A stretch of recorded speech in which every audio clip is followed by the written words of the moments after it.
दोस्तों स्वागत है अपने सत्यकेतु डिफेंस एकेडमी के लाइव सेशन में। आज फिर हम लोग जो है कुछ इंपोर्टेंट क्वेश्चंस लेके आए हैं और उन क्वेश्चनों को हम लोग जो है एक एक करके जो है वो सॉल्व कर रहे हैं। ठीक है, तो क्वेश्चन जो है सॉल्व करने से पहले आप लोग जो है अपने एक बार जो है अपने वीडियो को जो है जल्दी से जल्दी जो है वो शेयर कर दो। ठीक है, अपने दोस्तों के बीच में। ओके किशन शाह, जय हिंद। तेजा पवार, ओके भाई जल्दी आ जाओ। हाँ जी जल्दी आओ। फिर हम लोग जो है अपने क्वेश्चन को जो है वो सॉल्व करने जा रहे हैं। सौरभ नेगी, जय हिंद। ठीक है भाई, ठीक, ओके। हाँ जी प्रमोद गोदरा, ओके।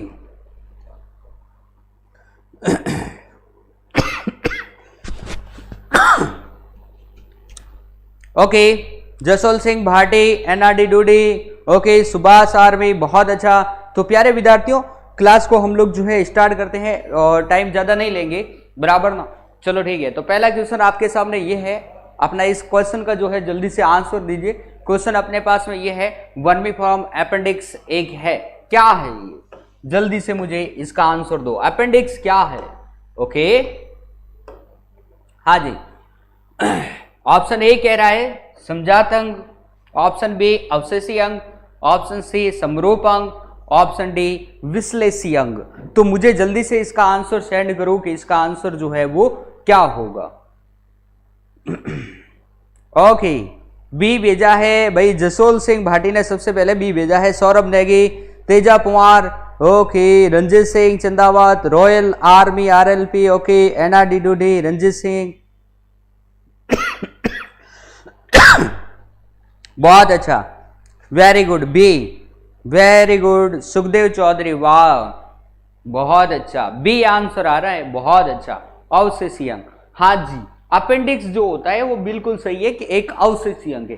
प्यारे विद्यार्थियों ये अपेंडिक्स जो होता है वो अपने वर्दांत्र यानी कि बड़ी आंत में जो है वो पाया जाता है। बड़ी आंत का एक भाग होता है अपने में सिक्कम, इस सिक्कम में जो है वो अपने क्या पाया जाता है? अपेंडिक्स पाया जाता है। ठीक है ना, एक बात ध्यान में रख लेना, जैसे कि ये अपने क्या है अवशेषी अंग है, इसी प्रकार से हम लोग देख लेते हैं कि अपने शरीर में जो है कौन कौन से और अवशेषी अंग है।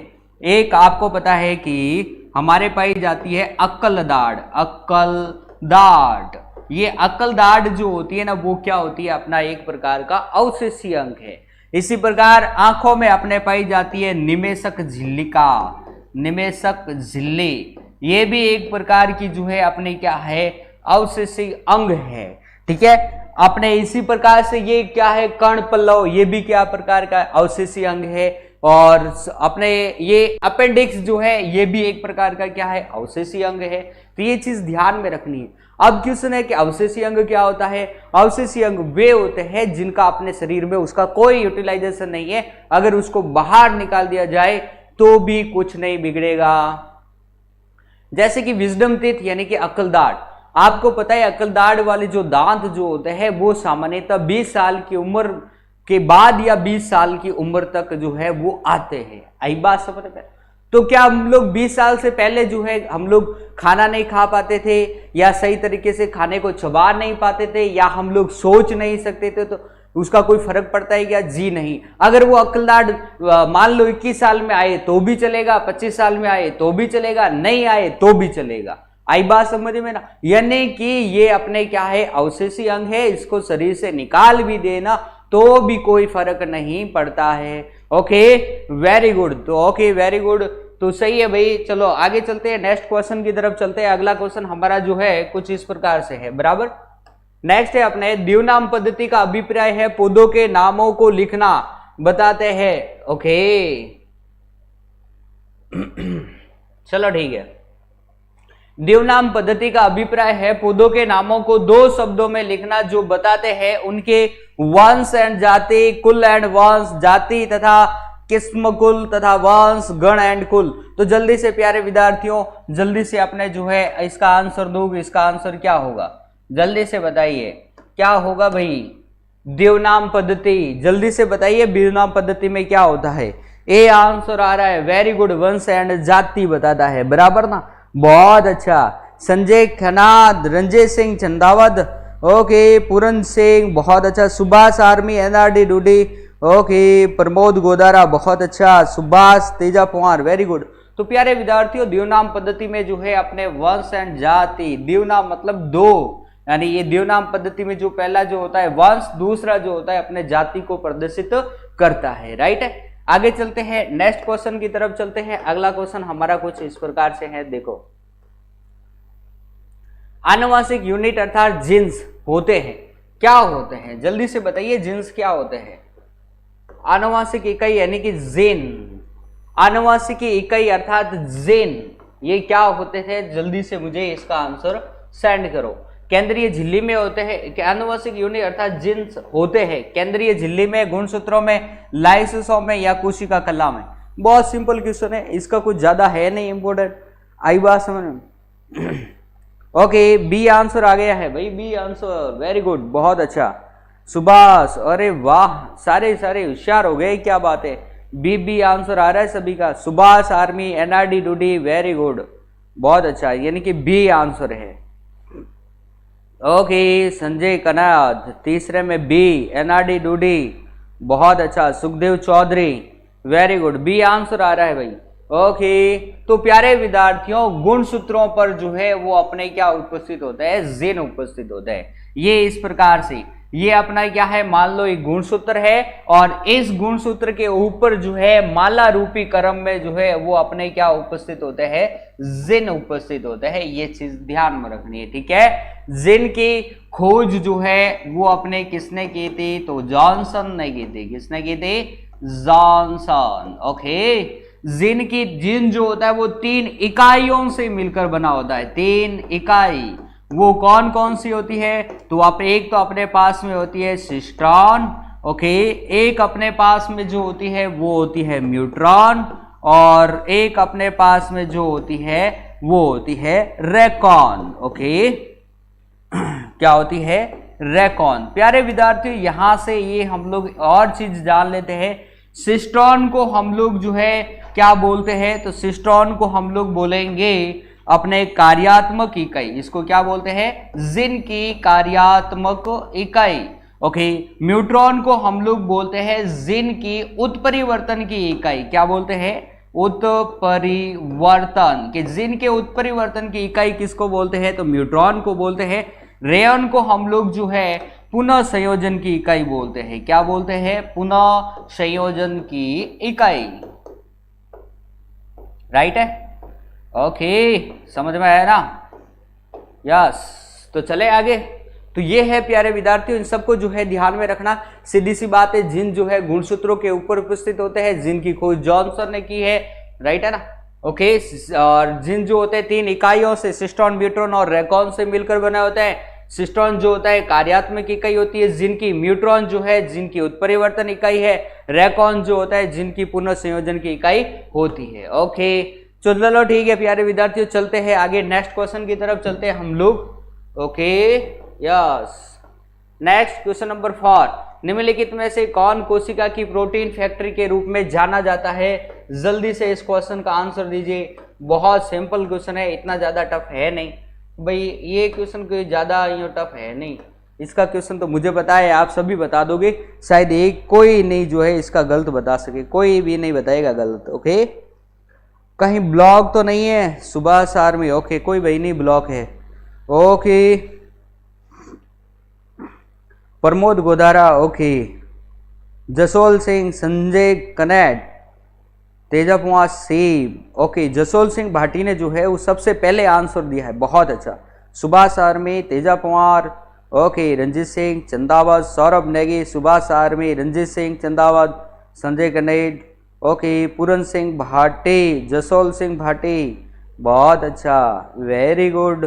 ओहो, चलो ठीक है प्यारे विद्यार्थियों, बिल्कुल आपने जो बताया बिल्कुल सही बताया। इस आंसर का किसी ने जो है गलत नहीं बताया कि प्रोटीन की फैक्ट्री हम लोग जो है राइबोसोम को कहते हैं। मेरे प्यारे विद्यार्थियों, राइबोसोम को हम लोग प्रोटीन की फैक्ट्री बोलते हैं। ये हमारी कोशिका है, ये हमारा केंद्रक है। केंद्र को मैं छोटा बना देता हूँ, बराबर ना, और दूसरी इंक से भी बना देता हूँ, और इस केंद्र के चारों तरफ जो है अंतःप्रद्रव्य जालिका पाई जाती है, बराबर ना। ओके। और इसके ऊपर जो है वो सामान्यतः खुरदरे के रूप में, अंतःपर्दवीय जालिका दो प्रकार की होती है, एक होती है चिकनी और एक होती है खुरदरी।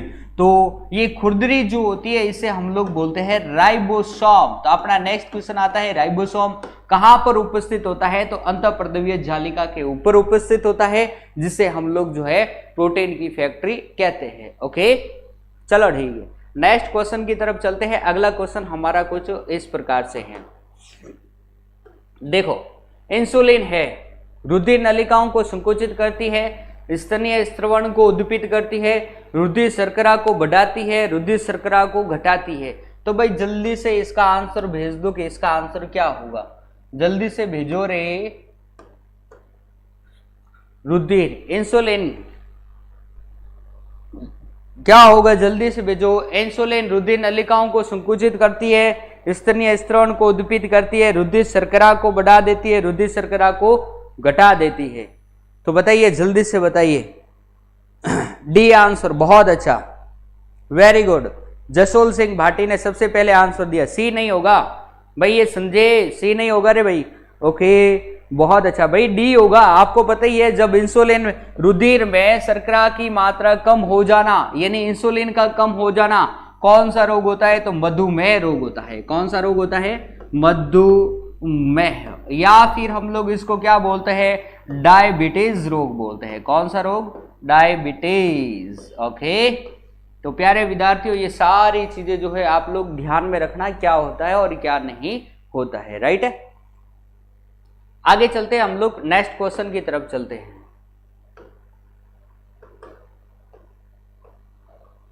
रेडियो धार्मिकता की यूनिट क्या होती है? जल्दी से इसका आंसर दो भाई, क्या होती है रेडियो धार्मिकता की यूनिट? ओके, इसमें आप लोगों को इसमें ज्यादा कुछ है नहीं, एंगस्ट्रॉन, कैंडेला, फर्मी और क्यूरी। मुझे पता है ये सब आंसर जो है आप लोग एकदम सही आंसर दोगे, सीधी सी बात है, इसका आंसर जो है वो क्या होगा? क्यूरी होगा। इस क्वेश्चन में हम लोग ज्यादा जो है अपनी टाइम खराब नहीं करेंगे, क्योंकि ये क्वेश्चन जो है बहुत बार करवा रखा है। ठीक है, बहुत अच्छा, वेरी गुड।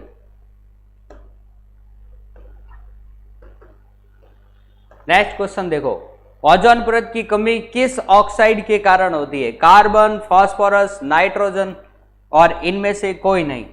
तो जल्दी से ये क्वेश्चन का आंसर भेजो, बहुत अच्छा क्वेश्चन है,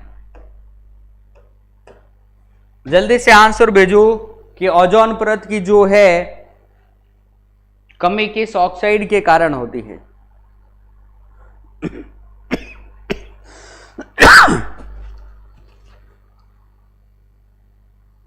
ओके भाई, जल्दी से जो है वो लाइक भी कर दो, ठीक है ना।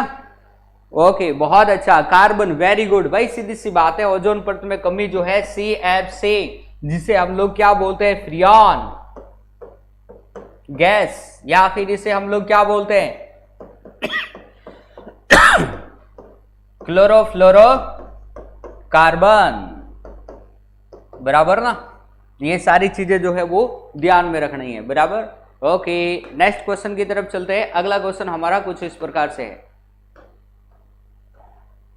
निम्नलिखित में से कौन सा धातु है? फास्फोरस, पारा, सल्फर, इनमें से कोई नहीं। तो जल्दी से बताइए। अब इसमें आपको जो है ज्यादा सोचना नहीं है भाई, सीधे सीधा मैंने बता रहा है कि निम्न में से कौन सी धातु है और कौन सी धातु नहीं है, ठीक है ना। ये कई बार मैं आपको करवा चुका हूं। तो सीधी सी बात है कि पारा, पारा क्या है? एक धातु है Hg, ठीक है। पारे का जो अयस्क जो होता है, अयस्क को हम लोग क्या बोलते हैं? इसके अयस्क को बोलते हैं सिनेबार। पारे का अयस्क कौन सा है? तो सिनेबार। और इसको हम लोग जो है क्या दर्शाते हैं? HgS, mercuric sulphide. सिनेबार को हम लोग जो है मकर ध्वज के नाम से भी हम लोग इसको जानते हैं, बराबर ना। ये चीज ध्यान में रखनी है। ओके, यस, बहुत अच्छा, सभी को पता है इसका आंसर, ठीक है ना। चलो ठीक है, आगे चलते हैं, नेक्स्ट क्वेश्चन की तरफ चलते हैं हम लोग। द्रव जिस ताप पर उबलता है इसे कहते हैं गलनांक, क्वथनांक, वाष्पन एंड उक्त कोई नहीं। तो ये भाई सीधी सी बात है, इस क्वेश्चन में भी मुझे पता है आप लोग कहीं कंफ्यूज नहीं होंगे। गलनांक मतलब कि पानी की अगर मैं बात करता हूं कि गलना किसे कहते हैं, जैसे बर्फ का पानी में बदलना किस बिंदु पर होता है, तो इसे हम लोग क्या बोलते हैं, किस बिंदु पर होगा, यानी 0 डिग्री सेल्सियस पर। आई बात समझ में ना। एक विद्यार्थियों पानी का जैसे हिमांक भी होता है, मतलब कि पानी का जो है वो बर्फ में बदलना, वो भी क्या होता है 0 डिग्री सेल्सियस बराबर।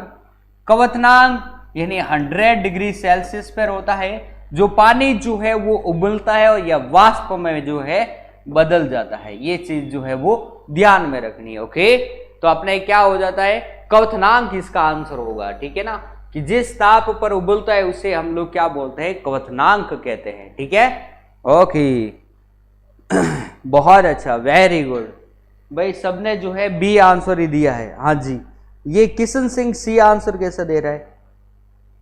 ओके ओके, चलो चलो ठीक, हाँ जी 0, हाँ भाई बिल्कुल सही है भाई बी। ठीक है ना, ओके चलो ठीक है, आगे चले, नेक्स्ट क्वेश्चन की तरफ चलते हैं। जल का बर्फ में बदलना क्या होता है भाई, भौतिक परिवर्तन है कि रासायनिक परिवर्तन है। बिल्कुल सही है, बहुत सिंपल क्वेश्चन है। सीधी सी बात है कि एक भौतिक परिवर्तन होता है और एक हमारे पास में जो है रासायनिक परिवर्तन होता है। तो भौतिक परिवर्तन में क्या है, जैसे देखो बर्फ से क्या बन गई, पानी, और पानी से वापस जो है वो क्या बन सकता है, बर्फ। सही है ना। तो वैसी अभिक्रियाएं जो दोनों साइड चलती है उसे हम लोग कौन सी अभिक्रिया बोलते हैं, तो भौतिक या फिर परिवर्तन कौन सा कहते हैं, भौतिक परिवर्तन। रासायनिक परिवर्तन में जो है एक नया पदार्थ बनता है, जैसे कि बर्फ से पानी बना लेकिन पानी से वापस बर्फ नहीं बन सकता, तो वो हो जाता है रासायनिक। जैसे कि अगरबत्ती का जलना, तो वो कौन सी हो जाती है, रासायनिक परिवर्तन होता है बराबर। ओके चलो ठीक है, आगे चलते हैं, नेक्स्ट क्वेश्चन की तरफ चलते हैं। अगला क्वेश्चन हमारा कुछ इस प्रकार से है, जल का बर्फ में बदलना परिवर्तन है, ये तो आ गया अभी भौतिक परिवर्तन। नेक्स्ट, पास आती हुई रेलगाड़ी की सीटी की आवृत्ति या तीक्ष्णता बढ़ती जाती है, ऐसा किस परिघटना के कारण होता है। तो जल्दी से इसका आंसर मेरे पास में भेजो। डॉपलर प्रभाव, बिग बैंग सिद्धांत, चार्ल्स नियम। ये भाई ये क्वेश्चन जो है मैं कल करवा चुका हूं, फिर भी आप लोग जो है इसको एक बार देखो और वापस मेरे को जो है इसका आंसर भेजो, जल्दी से भेजो, क्या होगा इसका आंसर।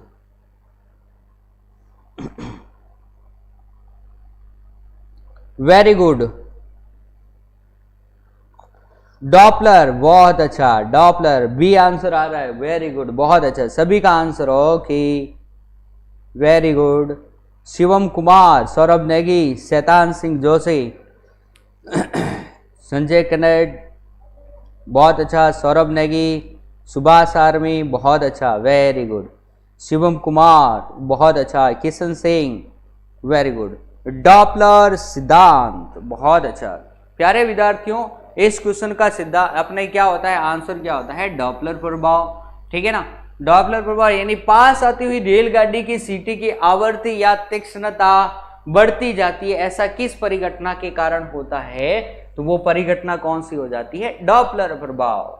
यानी ध्वनि जो होती है वो अपनी मूल आवृत्ति से कुछ अलग आवृत्ति की हम लोगों को जो है वो सुनाई देती है। तो ये सिद्धांत जो किसका था, तो डॉपलर का था। डॉपलर का सिद्धांत किससे संबंधित है, तो वो अपने साउंड से संबंधित है बराबर ना, ये चीज ध्यान में रखनी। ओके, और ध्वनि की जो चाल जो होती है, चाल ये कितनी होती है, 330 मीटर पर सेकेंड होती है। ओके, कहां पर होती है, तो वायु में होती है बराबर ना। निर्वात में जो है ध्वनि की चाल जो होती है वो कितनी होती है, 0 होती है, मतलब कि होती ही नहीं है, राइट है ना। ओके चलो ठीक है, आगे चलते हैं, हम लोग नेक्स्ट क्वेश्चन की तरफ चलेंगे। दृष्टि पटल पर वस्तु का प्रतिबिंब बनता है, जल्दी से बताओ। दृष्टि पटल, दृष्टि पटल यानी कि रेटिना। ये रेटिना कहां पर होता है, सीधी सी बात है कि आंख में होता है भाई। ठीक है ना, रेटिना। अब आपको भी पता है आंख जो होती है हमारे उत्तल लेंस की भांति व्यवहार करती है, उत्तल लेंस बराबर। और उत्तल लेंस को हम लोग जो है अभिसारी लेंस भी कहते हैं। सही है, अभिसारी लेंस। बहुत अच्छा, आगे चलते हैं हम लोग कि भाई उत्तल लेंस, अभिसारी लेंस। अब उत्तल लेंस पर बना जो प्रतिबिंब जो होता है वो कैसा होता है? वास्तविक तथा उल्टा होता है। यानी कि ये हो जाएगा वास्तविक तथा उल्टा। ओके, तो प्यारे विद्यार्थियों ये क्वेश्चन जो है आपको बहुत अच्छी तरीके से जो है समझ में आ गया होगा। हाँ जी, वेरी गुड। नेक्स्ट क्वेश्चन की तरफ चलते हैं। अगला क्वेश्चन हमारा कुछ इस प्रकार से है। लाल ग्रह के नाम से जाना जाता है। लाल ग्रह, लाल ग्रह हम लोग जो है किसे कहते हैं? जल्दी से आंसर दो। शुक्र, मंगल, काला, या फिर क्या होगा? जल्दी से दो भाई, यहां पर लिख दो सूर्य, बस। अब आंसर दो।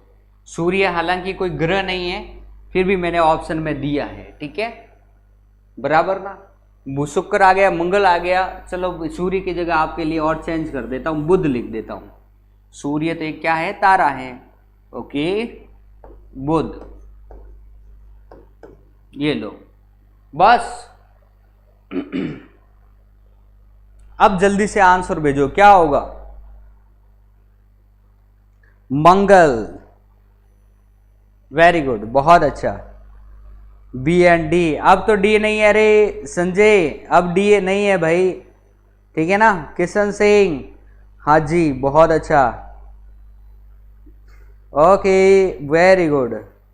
लीगल का अपग्रेड डाइमोस और फेबोस, डिमोस एंड फिबोस। हाँ जी भाई, बिल्कुल। उपग्रह जो होता है डिबोस एंड फिबोस होता है। मंगल, यानी कि लाल ग्रह हम लोग जो है किसको बोलते हैं? मंगल ग्रह को जो है वो बोलते हैं। नॉर्मल क्वेश्चन है, इसमें ज्यादा कुछ अपने सोचने लायक वाली बात है ही नहीं। आगे चलते हैं। लास्ट एंड फाइनल क्वेश्चन आज का अपना है कुछ इस प्रकार से। एक आदर्श वोल्ट मीटर का जो है प्रतिरोध होता है, ये प्रतिरोध कितना होता है वो मुझे जो है वो बताओ। 0, 1, 1 से कम या अनंत?